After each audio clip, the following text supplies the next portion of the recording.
What you're seeing today is there's a lot more technology jobs than before. So the people are harder to come by. They can also move around a lot more and get positions in other industries. So to find somebody who understands the financial institution industry and be able to bring technology into it. Most of our bank practitioners are not IT-driven folks.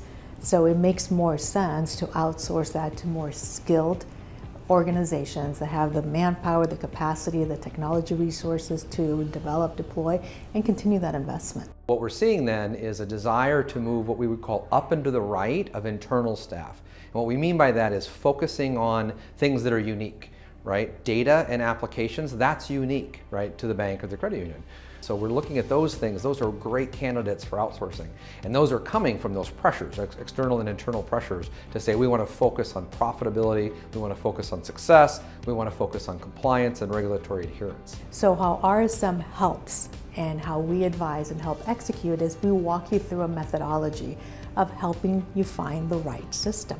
We are walking you through it so that you have a collaborative team member and committee that at the end of the day says, this is who we want to have as our finalists. This is who we want to walk down our contractual and due diligence review. And then at the end of that, if everything checks the box, then we buy.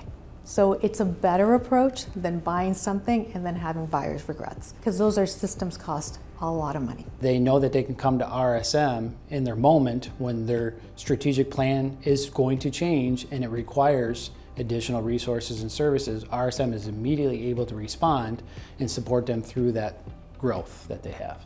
The grow is how are we going to get the incremental growth out of existing staff, existing technology, existing processes. So we can help organizations with that from an efficiency standpoint. How do we really get the most out of existing investments? But where we've seen their biggest change is that transformative stage.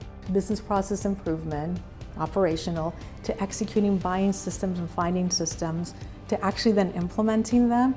It's such a great journey to see, because then you see how team members have grown in the process. They speak differently, they stand taller. It's important us as consultants, as RSM ambassadors, that we remind our clients that we are their resource and we can help them bring other specialty lines of business or resources to help them in any given day or any situation.